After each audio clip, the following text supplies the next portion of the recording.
सुप्रभात मित्रों। सार्थक government job point YouTube channel आप सभी का हार्दिक स्वागत करता है। सुबह की इस वीडियो में बहुत महत्वपूर्ण खबरें हैं जिनके विषय में आपसे हमें चर्चा करनी है। तो चलिए वन बाय वन करके खबरों की शुरुआत करते हैं। और सबसे पहले हम आपको अपना कॉन्टैक्ट नंबर बता देते हैं। 9721411385 ये मेरा व्हाट्सएप नंबर है। आप इस पर संपर्क करके TET, super TET, C TET, TGT, PGT, LT के उत्कृष्ट टेक्स्ट बुक से बने हुए स्टडी मटेरियल प्राप्त कर सकते हैं, जो कि आपकी तैयारी के लिए बेहद महत्वपूर्ण साबित होंगे, ऐसा मेरा पूरा भरोसा है। आपको मैं यकीन दिलाना चाहता हूं कि आपको कहीं भटकने की जरूरत नहीं पड़ेगी, आप अच्छे से इसकी पढ़ाई कर सकते हैं। और सुपर टेट वगैरह के लिए तो रामबाण है। 120 प्लस का स्कोर करना है तो प्राप्त कर लीजिए और आराम से इसकी पढ़ाई करिए। 14 विषयों का जो है वो समावेश इसमें किया गया है और गजब के क्वेश्चन बनाए गए हैं। चलिए अभी आप शुरुआत करते हैं। थोड़ा से कुछ चीज़ों को जो है डिस्कस करने से ये होता है कि आपके डाउट जो है वो क्लियर हो जाते हैं। बहुत सारे विद्यार्थियों का ये कहना है, ये सोचना है कि सर जी जो है आप ये बताइए कि आपका जो है मोबाइल नंबर कभी ऑन नहीं मिलता, आप जो है हमेशा स्विच ऑफ रखते हैं उसको। मेरे भाई 24 घंटे व्हाट्सएप तो चलता है मेरा है ना। और सबसे बड़ी चीज़ ये होती है, कॉलेज टाइम में आप लोग जब कॉल करते हैं तो हम उसका रिप्लाई नहीं कर पाते क्योंकि हम क्लासेस में होते हैं और हमारे बस में नहीं होता कि हम उसको रिप्लाई करें। ठीक है। दूसरी चीज़ ये होती है कि अगर हम फ़ोन नंबर ऑन कर देंगे तो लोग ये नहीं सोचते हैं कि हाँ कॉलेज टाइम होगा या एकेडमी में वो पढ़ा रहे होंगे या कुछ भी, वो तुरंत कॉल करने लगते हैं। और अगर किसी का कॉल रिसीव ना करो तो उसके जो है मुंह लटक जाता है कि सर ने हमारा कॉल रिसीव नहीं किया। और जो चीज़ें हम वीडियो में जो समाचार बताते हैं वही लोग जो है व्हाट्सएप पे कमेंट करके पूछते हैं। जैसे कल एक महान भाव ने जो है पूछा कि सर जी एलटी का विज्ञापन कब आ रहा है। अरे एलटी का विज्ञापन तो लगभग हम रोज बताते हैं आपको, है ना। जो चीजें हम वीडियो में बताए रहते हैं वही चीजें आप हमसे सवाल करते हैं तो फिर उसका रिप्लाई नहीं करते, है ना। तो यही चीजें होती है। आपको मैं स्पष्ट कर देना चाहता हूँ। अब ये नंबर मैं ऑन करने चल रहा हूँ, लेकिन आपको भी टाइम का, समय का ख्याल रखना होगा और उस समय के अनुसार ही आपको चलना होगा। ठीक है। आज जो प्रमुख मुद्दे हैं वो मुद्दे सर्वप्रथम आते हैं आपके एज रिलैक्सेशन को लेकर के। जो मुहिम मैंने स्टार्ट की थी, जो मुहिम का आरंभ मैंने किया था, वो मुहिम अब आपका परवान चढ़ता हुआ दिख रहा है। वह सबसे पहले आता है ईडब्ल्यूएस में एज रिलैक्सेशन को लेकर के, क्योंकि विद्यार्थियों ने इसकी बहुत ज़्यादा मांग की थी कि जिस तरीके से सभी वर्गों में, सभी रिजर्वेशन कैटेगरियों में जो है एज रिलैक्सेशन मिलता है, चाहे वो ओबीसी हो, एससी हो, एसटी हो, है ना। सभी में मिलता है, तो ईडब्ल्यूएस में भी मिलना चाहिए। जाहिर सी बात है उनकी मांग सार्थक थी, है ना। उनकी मांग जायज है, कोई उन्होंने गड़बड़ मांग नहीं की है। इसके बारे में जो है सीएमओ को और पीएमओ को, चीफ मिनिस्टर ऑफिस और प्रधानमंत्री कार्यालय को एक पत्र हमारे माध्यम से भेजा गया था। तो वहां से जो जानकारी मिली थी, वहां से जो जवाब मिला था, उसको जो है डिस्कस करने के लिए कैबिनेट बैठक में, क्योंकि ये केंद्र का मुद्दा है ना। सारी जुकाम बहुत तेज हो गया है हमें।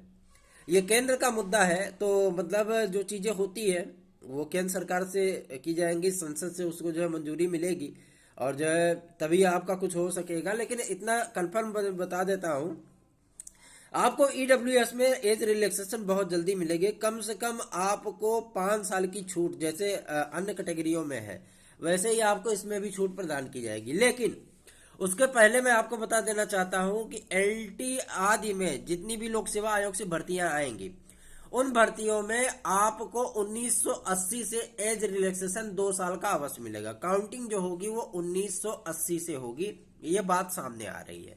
1980 से आपका एज रिलैक्सेशन वो किया जाएगा। ठीक है। अब बात कर लेते हैं आपके प्राथमिक शिक्षक भर्ती को लेकर के। बहुत सारे जगह पे आपको निगेटिव चीजें भी सुनने के लिए, देखने के लिए मिल रही होंगी। और जो आप ये सोच रहे होंगे कि अभी कमेटी की रिपोर्ट नहीं है। अरे कमेटी मिट्टी मारियो गोली, सभी को पता है, सब जानते हैं। शासन स्तर पे भी इस बात की तैयारी आरंभ हो चुकी है कि जो पद खाली है उन पदों पर विज्ञापन जारी कर दीजिए, क्योंकि ये चुनावी वर्ष है। आप स्वयं जानते हैं कि कोई भी चीज होती है चुनावी वर्ष में जो है हर चीजें मान ली जाती हैं। आपका विज्ञापन आएगा, इसमें कोई दो राय नहीं है। आप आराम से जो है तैयारियां करिए और निगेटिव चीजें, अपने निगेटिव थॉट को अपने दिमाग से निकाल दीजिए बिल्कुल भी। अगर आप चाहते हैं कि आपकी एक सीट सुनिश्चित हो तो आपको पढ़ना होगा। अब बात कर लेते हैं हम एलटी ग्रेड शिक्षक भर्ती की। एलटी ग्रेड शिक्षक भर्ती में योग्यता आदि को लेकर के बहुत सवाल करते हैं लोग। सबसे बड़ी चीज योग्यता जो होती है वो कला विषय की होती है। तो कला विषय में अभी फाइनली रूप से जो है मतलब कोई फैसला नहीं हो पाया है। जब तक इसका फैसला नहीं होगा तब तक उनको नियुक्तियां नहीं मिलेंगी। नियुक्तियां मिलने के बाद खुद ही सारी चीजें स्पष्ट हो जाएंगी। वैसे हम लोगों का जो प्रयत्न है वो प्राविधिक कला, टेक्निकल आर्ट, फाइन आर्ट आदि को शामिल कराने को लेकर के है ना। और इस पे लोक सेवा आयोग की सहमति है, शिक्षा निदेशालय, संयुक्त शिक्षा निदेशक की भी सहमति है।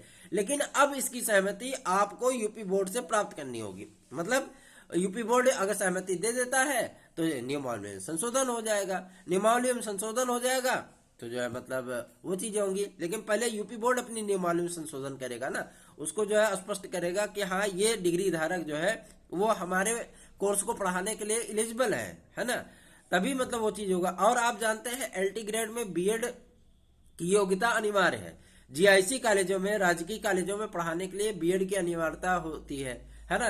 तो बीएड का अनिवार्यता इसीलिए तो कला विद्यार्थियों की नियुक्ति लटकी हुई है। क्यों? क्योंकि कई कला जो है मतलब माध्यमिक शिक्षा सेवा चयन बोर्ड की जो नियमावली है उसमें कला विषय में बीएड की अनिवार्यता नहीं है, लेकिन राजकीय विद्यालयों में बीएड की अनिवार्यता है। उनके नियमावली में स्पष्ट लिखा है कि प्रशिक्षित स्नातक विद्यार्थी होने ही होना चाहिए, है ना। तो अगर ये चीजें हैं तो मतलब उसमें भी तो संशोधन करना पड़ेगा। अगर कला विषय के स्पेशली जो है मतलब ये चीजें करनी पड़ेंगी तो उनको बीएड में संशोधन करना पड़ेगा। बीएड की डिग्री कला विषय के लिए जो है वो ऑप्शनल करना पड़ेगा, है ना। तो ये सारी चीजें होंगी तभी तो मतलब कुछ होगा। और इन सारी चीजों का फटाक्षक आपका 20 नवंबर तक हो जाएगा। 20 नवंबर के बाद आपको कभी भी एलटी ग्रेड का नया विज्ञापन देखने के लिए मिलेगा। आप इसके लिए निश्चिंत रहिए, बेफिक्र रहिए। बहुत सारे विद्यार्थी जब सवाल करते हैं कि सर इसका एग्जाम कब तक हो जाएगा, ये सारी चीजें, सारी प्रक्रिया आपके विज्ञापन में उल्लिखित होंगी। आप निश्चिंत रहिए इसके लिए।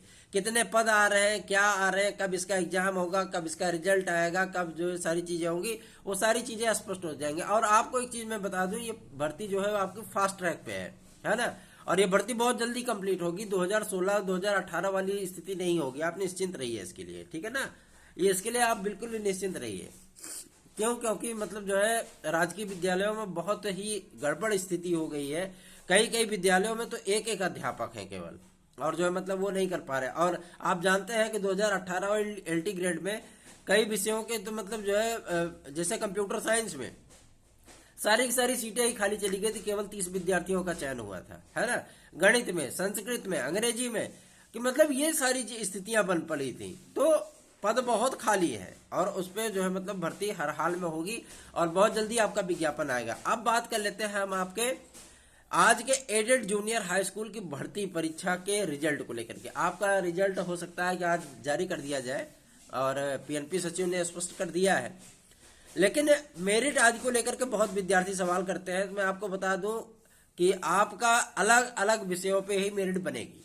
आप इसके लिए निश्चिंत रहिए बिल्कुल भी। कॉमन मेरिट बनाने से क्या है कि जिन विषयों के पेपर आसान बने थे उन विषयों की मेरिट जो है वो हाई, उन्हीं विषयों के जो विद्यार्थी हैं वो जो है मेरिट गेन कर लेंगे और सारी सीटें उन्हीं से भर जाएंगी। तो ऐसा नहीं होगा, आपके हर विषयों में जो है वो सीटें बांटी गई हैं और आपको अलग अलग मेरिट देखने के लिए मिलेगी। एसएसटी की जो गुणांक जाने की संभावना दिख रही है, एसएसटी की गुणांक आपकी 73 जाएगी जनरल की, 72 जाएगी ओबीसी की, 70 जाएगी एससी की, 68 जाएगी एसटी की, और पीएच की जो कैटेगरी जाने की संभावना है वो 69 जाने की संभावना एसएसटी में दिख रही है, ठीक है। और मैं आपको बता दूं गणित का पेपर थोड़ा टफ आया था, तो मतलब गणित में जो मेरिट जाने की संभावना है गुणांक 70 जाने की संभावना है जनरल की। अब बात कर लेते हैं अंग्रेजी विषय की, तो अंग्रेजी का भी गुणांक ठीक ठाक जा रहा है, 74 गुणांक जाने की संभावना दिख रही है जनरल विद्यार्थी की।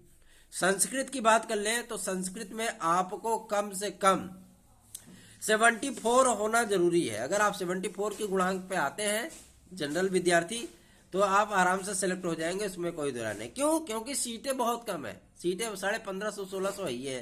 तो मतलब आप कैसे, और सबसे बड़ी चीज है प्रधानाचार्यों को लेकर के जो चर्चा है, प्रधानाचार्य में आपका 75 गुणांक बनना ही चाहिए, ठीक है ना।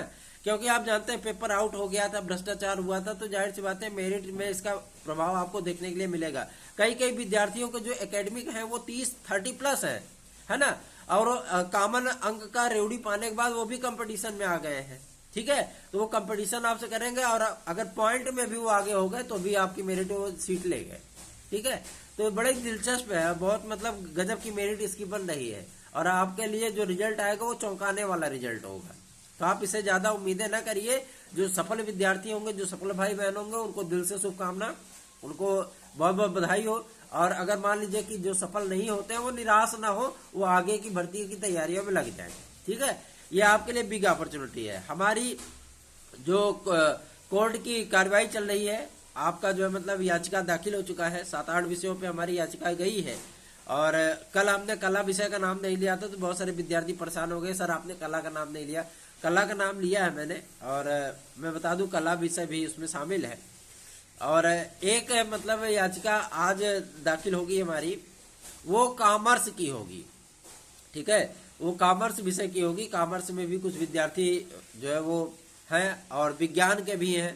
तो देखते हैं क्या हो सकता है। अगर आप याची बनना चाहते हैं तो 9721411385 पर संपर्क आप कर सकते हैं और आप उसमें शामिल हो सकते हैं। पढ़ाई करते रहिए, मोटिवेटेड रहिए, पढ़ते रहिए और जो कुछ भी होगी, क्योंकि हम उसके प्रयास में लगे हुए हैं और पूरी तन्मयता से लगे हुए हैं ताकि आपका कुछ भला कर सकूं। सार्थक government job point YouTube channel को अपना स्नेह आशीर्वाद प्रदान करिए और इस चैनल को बढ़ाइए और इस चैनल का फैलाव करिए। ज्यादा से ज्यादा सब्सक्राइब कराइए लोगों से, शेयर करिए लोगों में और वीडियो को अवश्य लाइक किया करिए। धन्यवाद। आप सभी का दिन शुभ हो।